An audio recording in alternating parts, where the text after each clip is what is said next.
Hey everybody, it's TurrelicTom, and welcome back to the Splat Bros Weapon Guide. If you haven't seen this before, here's where we discuss the pros and cons of every weapon kit available in Splatoon 3, and what things you can do or add to them to help enhance your play, or learn more about them before you try them for yourself. Whether it's to take your level of play to the next level, help you get started competitively, or if you just want to learn more about each weapon's roles in games. With that out of the way, let's get started with our next weapon family.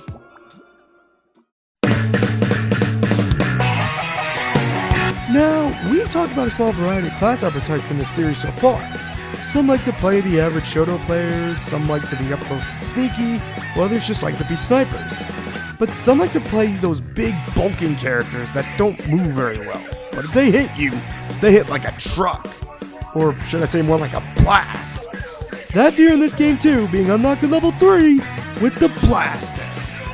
While it works much like a shooter, it doesn't fire a stream of bullets when you press CR.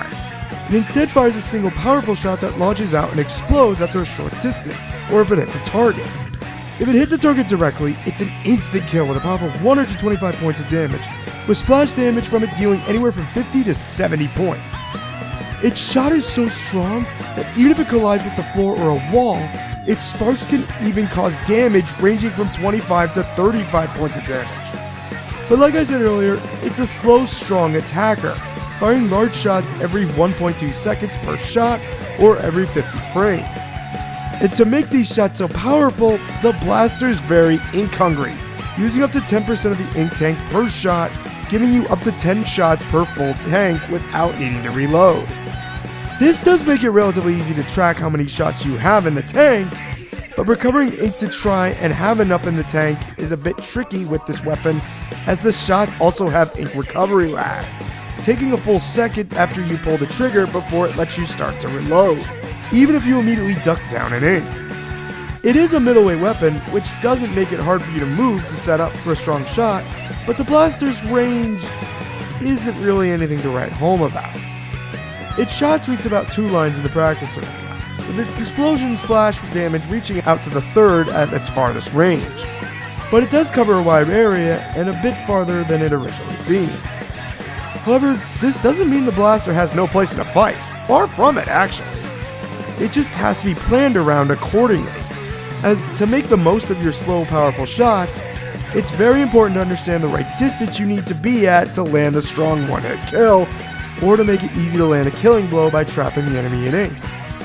Doing this right can set up some important and easy kills, and is done best when taking on opponents from behind or by surprise, such as peeking around corners to catch enemies using cover, and smoking out enemies that you hear or discover hiding in ink near you, as even a splash hit will set up a kill as a bare minimum, since it deals half of their health with one shot, which can also be easy for your teammates to finish them off, or for you to if you get the jump on them, as they'll be entering a fight with you at half health at minimum.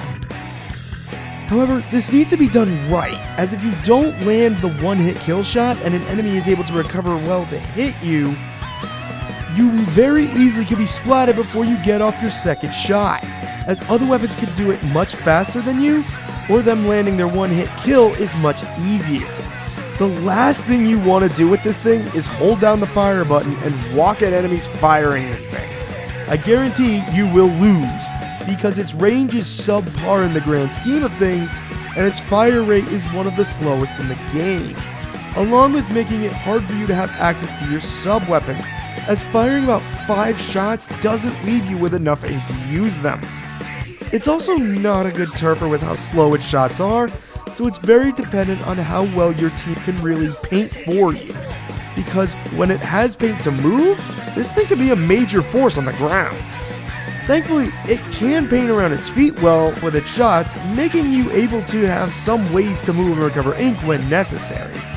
Needless to say, with all of these things, it's not a good weapon to confront others head on, as many weapons like chargers, stringers, and splatlings and other shooters can easily outrange it, and other weapons like dualies and splatanas can easily move around to be hard targets to hit with the one-shot kill.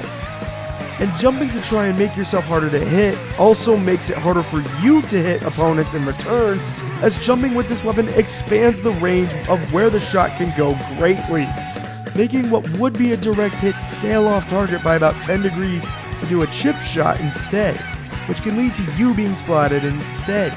They're not starting to shrink again until 26 frames, and not going fully back to normal until after 70.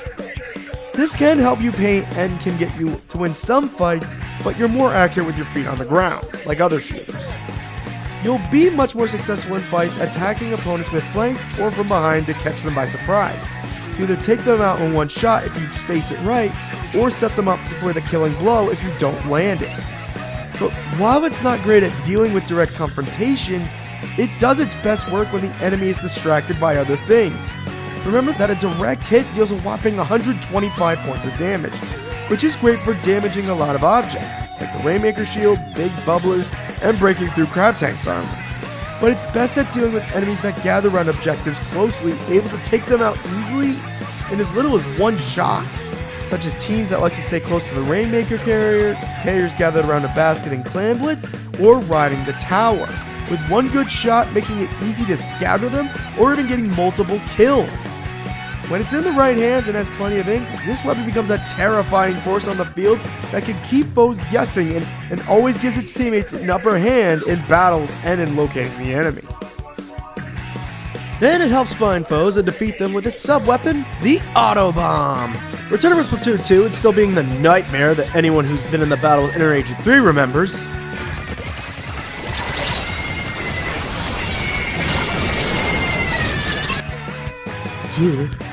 Sorry, just had a flashback there. But for those fortunate not to know, these are small walking drones that can be thrown out, and when it lands, produces a small circle around them that's visible to all players for a brief second. If there are no enemies within the circle, it says, "Screw it, I'm out." It explodes where it stands after a second. But if there is an enemy within the circle, the bomb will chase after them, then stop and explode once it's close enough, or after chasing them for about 2.5 seconds, dealing 180 points of damage on a direct hit and 30 points with a splash hit. And unlike players, it's unable to walk over any surface, inked or not, regardless of whose ink it is even. It doesn't matter, it'll run over it all to reach its target. Mostly. While it can walk on anything, it can't jump or climb over walls. So if there's any enemy that it targets up on a ledge or on a small incline, it'll just run into the wall for the 2.5 seconds before detonating. The effort's there, at least, I guess. This makes it a great pressure tool against many enemies, especially against foes locked in a battle with other teammates or trapped in areas with not a lot of space to move, as this limits their options in places that they can move, or can manipulate them into shots with a blaster or by another teammate, as the enemy will be forced to move to not get taken out by the bomb that will literally chase them down. And it's also a great check to see if enemies are hiding in ink around you, as the bomb will detect them even if they're hiding in ink and start moving in the direction they are in, actually telling you if someone is there. However, while it's good at sniffing people out, it's not really good at actually catching its targets. Despite it being like a sneaky drone to attack opponents, it lets everyone know it's locked onto someone, as when it lands and walks towards its targets, it makes noises that can tell the player and enemies that it's deployed, on the move, and when it's about to explode.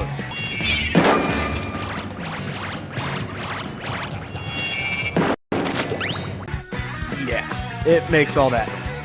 So unless your opponent's really locked into a fight or objective, or just has no situational awareness around them at all, odds are they will move out of the way of this thing before it goes boom. Though it is good to use to chase down enemies that have low movement speed, like the heavyweight weapons like the Hydra Splatling and E-Leader. But with the blaster, it doesn't need to catch the enemy with the bomb, it just needs to use it to let them know where the enemy is and set them up for the blaster to land its shots.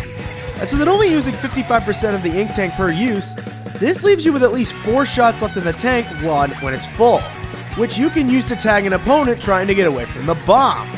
And once you see them begin to move to avoid the bomb, you can get ahead of where they want to go and fire your shots that take them out, either with a direct hit or with some splash damage. Especially if you get the strong hit of the splash damage, which deals 70 points of damage, the bomb splash damage will finish them off with it dealing 30. It's great at setting up fights in your favor and moving opponents, even the backliners that are trying to attack you, for a few seconds to let your team get the position they need to potentially set up for a strong stand, while they have to avoid the bomb and set up their position all over again. It's a great tool the Blaster has to give them the edge they need to put up a fight, and possibly even the match in their favor. Along with that, it can help it ink up to get its special that can kick open the door for the rest of the team to gather up and push through to finish the job with its special, Big Bubbler. When the moment's right and your team's got the numbers advantage thanks to you flanking enemies and working with your teammates to get the numbers up, give them a safe area to an important position that can get your team to enter and charge in safely. And with your strong shots, you can easily take out foes trying to get close to shoot down the bubble's weak points in the center with your powerful shots, hitting them while it protects you with the shield and the beacon in the center. Especially if used on points where enemies go through a lot for the objective, like a pathway for the Rainmaker or for the tower, which can block the enemy's approach or keep up an assault by bringing teammates back quickly. However, you have to make it count with this weapon more than most others that have the special because you probably won't be getting it very often, as the Blaster is terrible at turfing to build special, even with its low cost of 180 points. So play smartly as you build it up and use it at the right time to set up the conditions for your team to get the knockout. For its best modes, Blasters shine in tower control. Since foes literally gather on the tower, you're practically shooting fish in a barrel if you have the right spacing. Easily able to take out multiple foes in 1 or 2 shots on it. With Autobombs able to search for enemies around the tower and checkpoints, not to mention putting Bubbler on the tower is a great way to push through those checkpoints too. It's great in Rainmaker too, as it's a good weapon to get ahead of the Rainmaker carrier or lie in wait ahead of them to catch opponents who are very likely to run right at the carrier before trying to find anyone else trying to protect it. And its one-hit kill is a fast way to stop the Rainmaker carrier if the enemy has it, since you'll know where they are since the Rainmaker gives it off to everybody. Autobomb can also manipulate the carrier or other enemies into bad positions that can make it easy for you and teammates to take them out. And Bubbler can help stand against a push or help your team gather to push through to the enemy side. Clam Blitz is solid too, as it's a good gun to catch enemies trying to collect clams by playing stealthily to take them down. And you can also be a good defender of the basket when the enemy gathers together to try and score, as you can pre-fire ahead to the spot where they want to fire from. And Bubbler is a great way to gather your team to add more to the score once someone gets in. Or if you score it yourself, then everyone can gather in and keep throwing in clams with a safe bubble around them. And Splat Zones isn't bad either, as while it may not turf well, it can still be a great weapon to catch straggling enemies trying to defend the zone, and can keep the enemy backliners in check if spaced right. Along with Bubbler being a great shield to defend the zone when you have it, or can help gather your team to attack it all together. For best abilities for it, I want to bring special attention to Intensify Action, as this will make it much easier for you to fight and be harder to hit when you perform jump shots and perform other moves like the squid roll in general. This narrows down the deviations the shots can take in midair to be more accurate and hit your targets when you have to perform a jump shot to make yourself more elusive when fighting enemies. A few of these can really help make the difference in a battle for you. But definitely use other ones here too, especially the ones that will help the special, especially because this weapon really struggles to get it. For best stages, I'd say the ones that will help you get any advantage in fights and to set up your stealthy gameplay will be the ones you want the most. Lots of barriers and places to hide to help you get the fast kills, or you can set them up in areas with like the Autobomb that will help and put the enemy at a disadvantage will really be the ones that will help you here. Places that could be an absolute nightmare for enemies to find you, even if they know you're out there.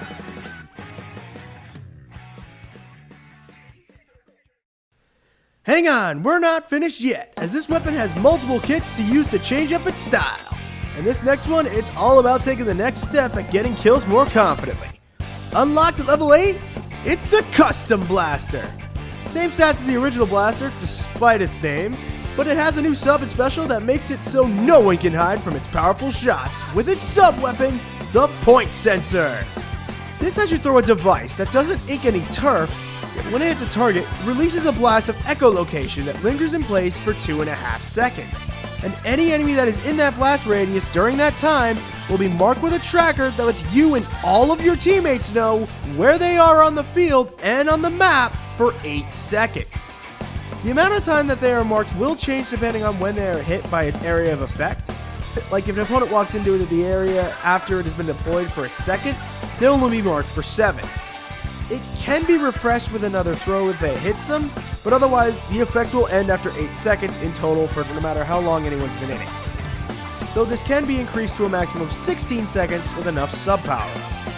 But this can be used to find enemies all over the place, even in areas they would never expect, as the area of effect can even go through walls and obstacles, making it able to reveal enemies hiding in certain areas and behind them, which can ruin any surprise attacks they have planned, as well as track them for you and your teammates to take them out if they try to flee or engage in you in a fight once they're found out. And if a teammate is able to capitalize on the mark you set, the kill will count for them with an assist going to you.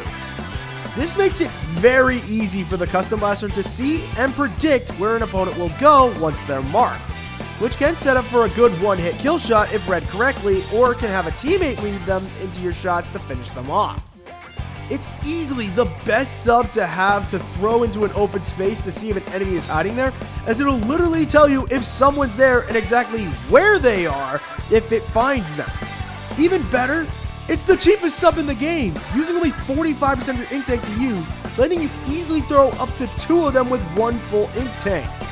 And using just 1 still gives you 5 shots left to use to land the finishing blow. If you're still not comfortable making the perfect shots on foes that can shoot back at you with the Autobomb and the vanilla kit, this is the one that can make it feel a lot easier to do, as you'll literally know where your opponent is that whole time it's in effect. Or, if you want to play more as a supportive attacker, this can help you constantly check ahead if it's safe for you and your team to advance up ahead. The only real downsides are that it doesn't deal any damage to the opponent at all, so it can't help the blaster with winning any fights if they don't get the direct hit and the opponent finds them. And if the opponent has any sub-resistance up on them, that could cut the time the point sensor will track them down by 10% for each sub-slot. Also, is that it doesn't paint the ground at all either, which can be really difficult for the blaster as it needs paint in order to do its best work and to get its special. Teammates will be happy to have this sub to help locate enemies, but you'll have to lean on them very much to paint for you and to have the space to move and do your best work, while also working the gun overtime to paint up for your special. And that special is an old special that everyone called garbage back at Splatoon 2, which it took personally and now is back with triple the power, and everyone fears it. It's the triple Splashdown! For those that remember the Splashdown for Splatoon 2 and the single player mode here, it's just like that, but now with 2 extra fists in front of the player that expands its range and destructive capabilities. That's made it from the easy special a good charger player could snipe with ease, which was just rude, to one of the most feared specials in the game. What this does is has the player leap into the air and summon 2 large ink fists in front of them, and then drop down and slam their fists into the ground, making a large explosion when they hit the ground in the span of a second, with the fist coming down soon after, dealing a destructive 220 points of damage with a direct hit, individually, with splash damage dealing 60 points of damage for each explosion. Yeah, that's right. This special is so destructive that being caught in just its splash hits is enough to finish off an opponent. Altogether, its hits can deal an explosive 660 points of damage when they all hit to make sure no one walks away from it.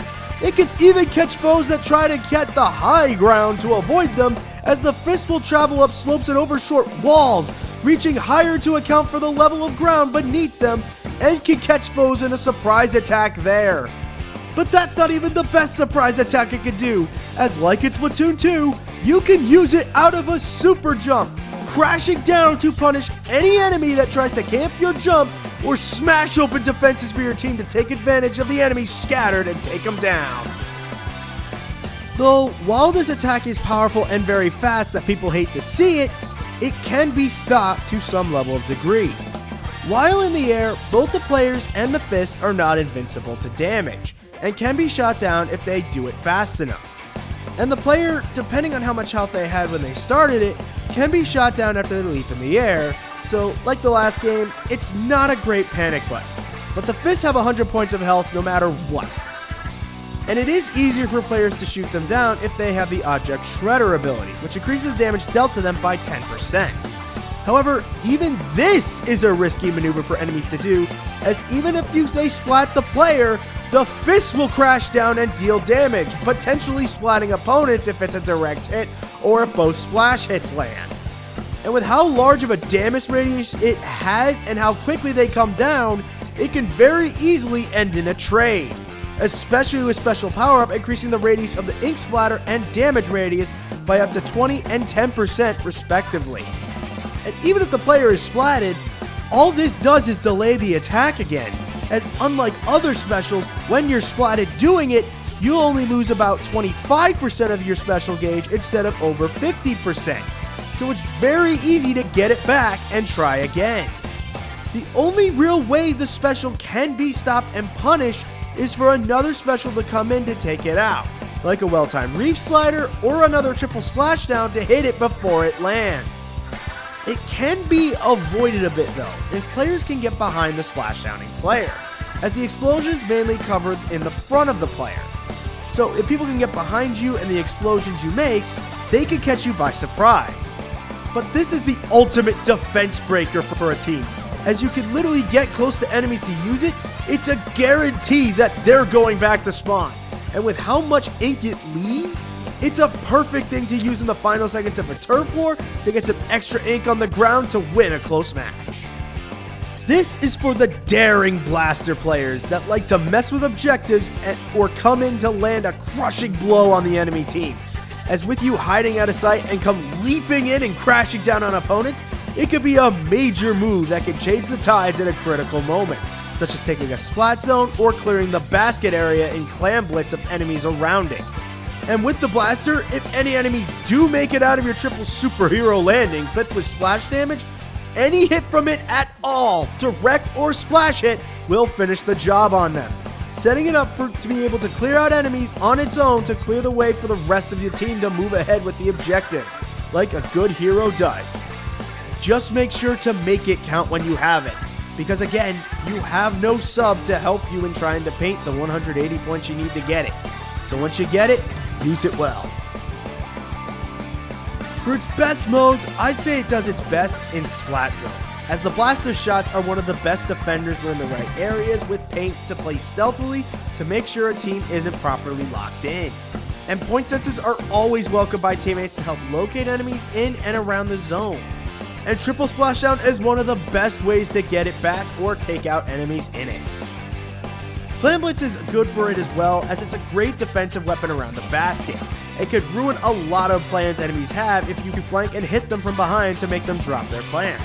And if there's that brush player that no one can find until it's too late while they score with the football, Point Sensor can fix that as well to reveal other sharking weapons in mid. And if a player gets too close or you're around the basket yourself, a good triple splashdown can clear the way for your team, especially if you use it to jump to a teammate.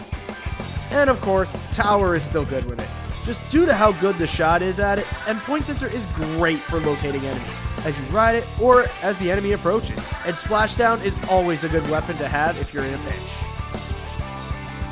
For best abilities, I'd like to add a bit of attention to comeback and swim speed up, as blasters are slayer weapons, and you're going to be in fights a lot, so being harder to hit is very helpful for that. And having some abilities and traits increase when you return to the battlefield if you do go down can be what you need to get the win sometimes against some opponents. So give them a try, as well as these other ones, to really give yourself an edge in battles. For its best stages, I'd say some of the best places you want to go are places where you have a lot of tight combat areas that can help give you an edge in fights, either to hide and flank in them or be supportive from a bit of a distance by locating all your foes with Point Sensor. Because remember that its searching powers can go through walls and other obstacles to locate enemies everywhere, which can be just what your team needs to get the edge in the fight against some hiding opponents. Hang on folks, we still have one more kit to talk about here, thanks to that wonderful update we had in June again, and it gave the blaster a much more fashionable look. Say hello to the Gleamz Blaster! Unlocked at level 9, this weapon is a colorful blaster with rainbow colors all over it, even with some blue flames. Man, that does look cool. Okay, well this time it's gotta have a good sub to help it paint this time, with Squid Beakon. Okay, well, it's not completely useless, as this can help your team get back to the map very quickly with it placed in the right places, and you can use it as bait in some areas to catch enemies for kills, since some people see that as more important to deal with than the objective. Though, you better make your shots count if you do, as remember that this is the most expensive sub, using 75% of your ink tank per use. Meaning, you only get 2 shots to take your opponent out if they act somewhat recently when you put it out. So you better land your killing blow, or get both of those splash hits, otherwise you have nothing in the tank. But if you have players watching the map, it also can locate certain enemies for them too, so that's good. But yeah, kinda like before, to get that powerful special it has, you do have to work overtime with the gun and be extra careful in fights, as now you don't have any sub-weapon at all to help you with fights now. But its special is Crab Tank! Alright, now we're getting somewhere here. It may take a while to get ready, but once it is, this could be something that sets your team up for success. As once you get in the right spot with it, you can mow down enemies with a torrent of ink shots that can kick open the door to the enemy base and scare off any backliners with one of the longest ranges in the game. And can give you an escape route if you find yourself in some trouble by curling up into a ball and running people over with it. It can help you deal with many foes that are well outside of your range normally to get them off your back, or push a major problem for your team out of the picture for a few seconds. It could be that sudden attack you can launch from a great distance that you couldn't before, and open the door for your team to push ahead for points or for the knockout. But like I said, you have to be smart in battles and survivability to get this, even though it is only 180 points to get, since you don't have any way to get it outside of the gun painting, which we've established isn't great at that.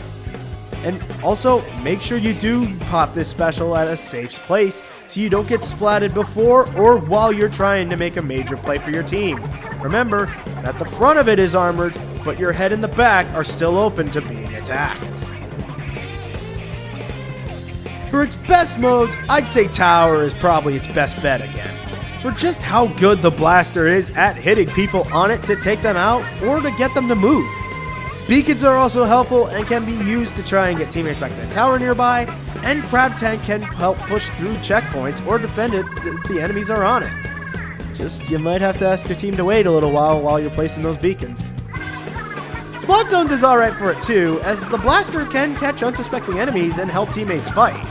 Beacons are great ways to get the team back in the fight quickly to keep the zone or to try and get it back, and Crab Tank is a great weapon to have to attack and defend it. And it can work for Clam Blitz as well, as it is helpful in taking out enemies, searching for clams in mid if there's enough paint, as well as locate enemies on the map with beacons, and can make jump points for your teammates if they're placed in the right spots. And Crab Tank, of course, is a knockout punch if used on the right stage and at the right time. For best abilities, all of these are really helpful for it, but I would say one good one to have would be Ink Recovery Up to help you get ink back faster after each of your shots and after using Squid Beakons. If you want to get the Crab Tank, you need to paint, and you can only do that if you have ink in the tank. So any way to keep that loaded to have some ink to keep painting and help your team, that'll help your game. Also, add a few special things too, because remember, you have literally no sub again that can help you paint to get it. So any way that can make those shots fill that gauge even faster are more than welcome. For best stages, you want a lot of places where you can hide and trap opponents with a surprise attack, while also having many good areas where you can set up Crab Tank offensively and defensively to keep your team in the match. Just keep paint around in your tank and play the snake in the grass game that the team constantly tries to find. So maybe a few areas too that also have some high perches and stuff where you could oversee the match, kind of like a backliner, wouldn't be too bad to find. That way you could land your shots with the Crab Tank and be safe from other enemies. And that'll do it for this episode of the Weapons Guide. Hope you all enjoyed and learned something new about these blasters and maybe want to give them a try now. Or now you know something new about how it works, so you know what to do with them or when you fight against them. Special shout out to Zion of Arcadia for all of their tips and clips in this video. They were incredibly helpful and I appreciate all of their help. Thank you again. And as always, thanks to all of you for watching, everyone. And if you enjoyed what you saw, please like, comment, and subscribe to stay tuned for more episodes here in this series and other things we do here on the channel. And as always, if there's anything we missed or might have gotten wrong, feel free to let us know down in the comments below. Thanks for watching, everyone, and hope to see you for the next episode.